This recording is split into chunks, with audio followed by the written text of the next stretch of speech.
ये सब क्या हो रहा है? कौन है ये लड़की?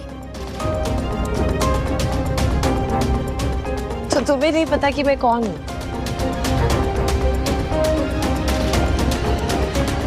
अच्छा तो फिर सुनो, मैं आहान की वाइफ।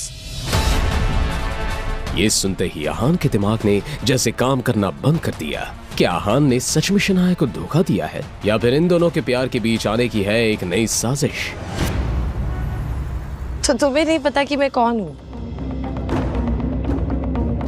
अच्छा तो फिर सुनो, मैं आहान की वाइफ। निया की बात सुनकर आहान के दिमाग ने जैसे काम करना ही बंद कर दिया था। इधर शनाया निया की तरफ बढ़ी और बोली, क्या बकवास कर रही हो तुम? आहान मेरे पति हैं।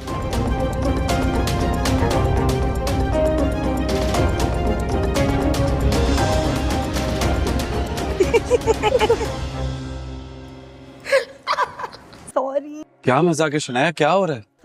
सॉरी, ये सिर्फ एक प्रैंक था। दरअसल निया मेरी दोस्त है। इसने मुझसे शर्त लगाई थी कि ऐसा कोई लड़का नहीं है जो इस पे फिसल ना जाए, तो मैंने ये आप पे टेस्ट कर लिया, मगर ये पूरी फेल हुई है। प्राउड ऑफ यू आहान।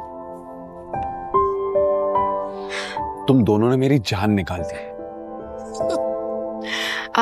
मगर आप चाहें तो मैं आपकी वाइफ बन सकती हूँ जीजू। शब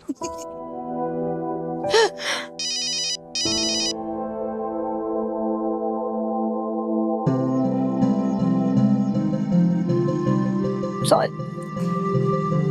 Yeah, I'm coming. Okay. I'm sorry Shanaya, मुझे जाना होगा, थोड़ा अर्जेंट काम आ गया है। क्या निया, मैंने यहाँ तुम्हें सेलिब्रेट करने के लिए बुलाया था। I know, I understand, पर ये थोड़ा अर्जेंट काम है। पर टाइम मिला तो हम फिर मिलेंगे, हाँ? Bye Shanaya. See you. Bye. Bye जीजू। पिछले 6 घंटों से शौर्य उसी पोजीशन में था। अब तो उसके पैरों में सेंसेशन भी नहीं हो रहा था। उसने इरिटेट होते हुए अपने आप से ही कहा, पता नहीं है पापा इतनी देर से अंदर क्या कर रहे हैं। क्या वो दादाजी को जल्दी नहीं मना सकते? सर मैं चलता हूँ। ठीक है। क्या मुझे दादाजी ने माफ कर दिया? हाँ लेकिन मैं तुमसे अभी भी नाराज हूँ। तुम्हें दादाजी की लिमिट को क्रॉस नहीं करना चाहिए था। जब उन्होंने कहा कि वो शनाया को इंजीनियरिंग वापस करना चाहते हैं तो तुम्हें उनके अगेंस्ट नहीं जाना चाहिए था। वो हमारी फैमिली के बड़े हैं और तुमसे भी बहुत प्यार करते हैं। तुम्हें उनकी और उनके डिसीजन की रिस्पेक्ट करनी चाहिए। आई एम सॉरी पापा, मैं मेक श्योर करूंगा कि आगे से कभी ऐसा ना हो। शौर्य ने बहुत ही ईमानदारी से माफी मांगी। शौर्य, प्रोजेक्ट की चिंता तुम मत करो। कल तुम्हारे दादाजी मनाली जा रहे हैं। उनके निकलने से पहले हमें उन्हें मिलने जाना है।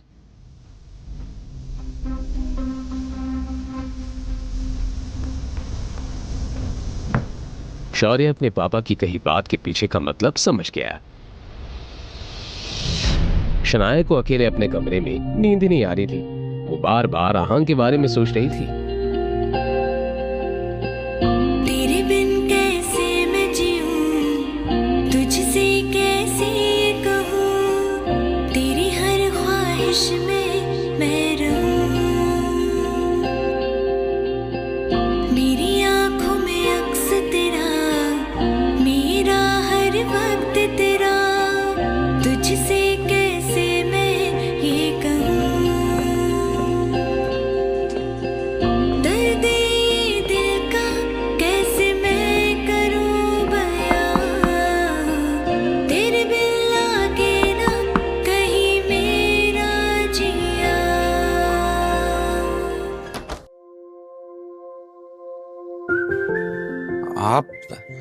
आपको कुछ चाहिए? शनाया जवाब देने की बजाय इधर उधर देखने लगी। आहान से नजरें चुराने की नाकाम कोशिश करते हुए शनाया ने मन ही मन में कहा, मैं यहाँ मुंह उठाकर आ तो गई हूँ, लेकिन अब क्या बहाना बनाऊं? मेरे कमरे की लाइट नहीं चल रही। ओह, मैं अभी ठीक कर देता हूँ। इसकी कोई जरूरत नहीं है। आज शनाया को हो क्या गया था? वो इतनी अजीब बिहेव क्यों कर रही थी? आहान ये सुनकर कंफ्यूज हो गया और उसकी कंफ्यूजन देखना शनाया के लिए कोई मुश्किल काम नहीं था। मैं यही सो जाऊंगी। ठीक है, आप यहाँ सो जाइए, मैं आपके कमरे में सो जाता हूँ। क्या इन्हें मेरी बात के पीछे का मतलब समझ में नहीं आ रहा। अब क्या हम साथ नहीं सो सकते क्या? हाँ मगर शनाया इतनी ब्रेव नहीं थी कि अपना सवाल वापस दोहरा पाती, इसलिए उसने कहा, वो मैं आपको परेशान नहीं करना चाहती, रहने दीजिए। आप खामखा परेशान हो रही है शनाया। आप एक बल्ब ठीक करने में क्या ही तकलीफ होगी। मैं वहां बल्ब भी ठीक कर लूंगा और आपके काउच पे सो जाऊंगा। आप आराम से यहाँ पे सो जाइए। आहान, रहने दीजिए। बल्ब नहीं ठीक करना। शनाया ने बड़े होपलेस अंदाज में आहान को बोली, रात को लाइट की क्या जरूरत है? आप सो जाइए, सो जाइए।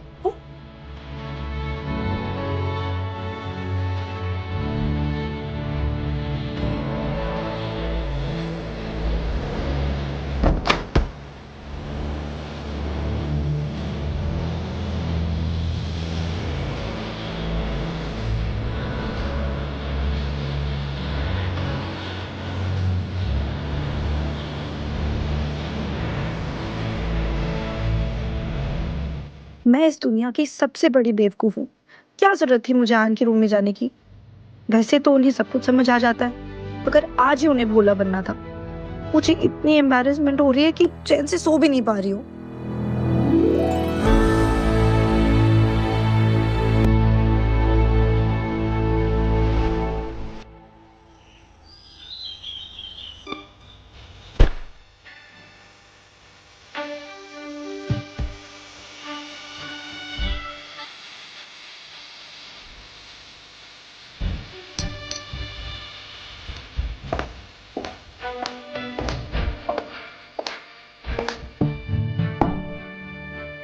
शनाया का ऑफिस छोड़ने के बाद आहान भी वहां से निकलने ही वाला था, लेकिन तभी उसने और शनाया ने एक आवाज सुनी।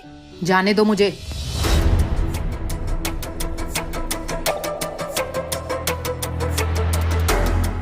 आहान, आज तुम अपनी स्पोर्ट्स कार में नहीं आए? मुझे तो लगा था कि शनाया अब से रोज उसी कार में आएगी। शगुन गिल ने अपनी बात इस अंदाज में कही थी मानो वो सामने से शनाया और आहान को इंसल्ट करना चाहती थी। शगुन ने अपनी बात को आगे बढ़ाते हुए कहा, एक मिनट, कहीं ऐसा तो नहीं कि महंगी कार रेंट पे लेने के लिए आहान के पास अब पैसे भी नहीं है? आहान ने हमेशा की तरह इस ताने को भी सुनकर अनसुना कर दिया। वो कार अभी अभी आहान के रोजवुड स्प्रिंग वाले बंगलों के पार्किंग में खड़ी थी, मगर वो इस बारे में किसी को वजह देना जरूरी नहीं समझता था। मगर शनाया, वो अपने दिन की शुरुआत ये बातें सुनकर नहीं करना चाहती थी। शगुन, क्या तुम फिर से धक्के खाकर यहाँ से बाहर जाना पसंद करोगी? मुझे अच्छे से याद है जब मैंने तुम्हें और शौर्या को घर से निकाला था। और शगुन के चेहरे का रंग ही उड़ गया। शनाया ने डायरेक्टली शगुन की दुखती नस को पकड़ लिया था। तुम स्प्रिंग कॉर्पोरेशन की डील की वजह से इतना हवा में उड़ रही हो ना? क्या तुम्हें इतना भी नहीं पता कि दादाजी ने तुम्हें उस प्रोजेक्ट से कब का निकाल दिया है? ऐसा कैसे हो सकता है? कल ही तो शनाया ने ये डील जीतकर ये प्रोजेक्ट गिल कंस्ट्रक्शन को जाता है। आनंद गिल को खुश किया था और आज एकदम से उसे एक प्रोजेक्ट से निकाल दिया। आहान ने जब ये सुना तो उसे ज्यादा हैरानी नहीं हुई। मैंने इस बात की उम्मीद पहले ही कर ली थी। शनाया के दादाजी को मनाने के लिए शौर्य और नीरज गिल किसी भी हद तक जा सकते हैं। तुम कुछ ज्यादा ही सपने देखती हो शनाया। Grow up now. इस सब का क्या मतलब है? दादाजी ने कहा है मुझे अभी उनसे बात करनी है।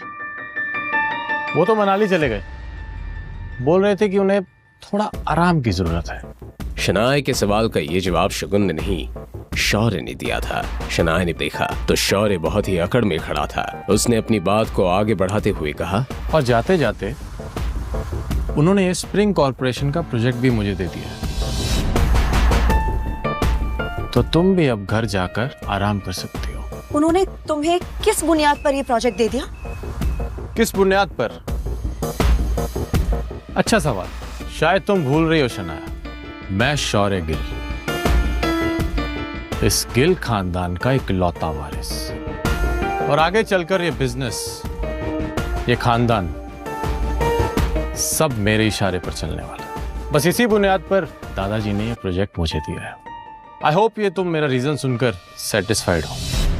शनाया इस सब के बाद अब ना कुछ कर सकती थी और ना ही कुछ करना चाहती थी। शौर्य बस कुछ मीठी बातों से आनंद गिल को खुश कर सकता था और उनका कोई भी डिसीजन बदल सकता था, इसलिए आहान को कोई हैरानी नहीं हुई थी। आहान, तुम्हें नहीं पता कि तुम्हारी इस खूबसूरत बीवी ने हर्ष मेहरा के साथ 5 स्टार होटल में कौन सी डील फाइनल की थी?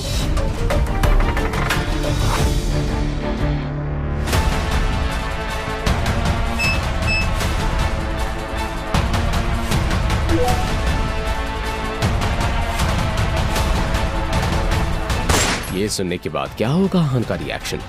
क्या आहान और शनाया में गलतफहमियां पैदा होने वाली हैं? शनाया कैसे आहान को अपने मासूमियत का सबूत दे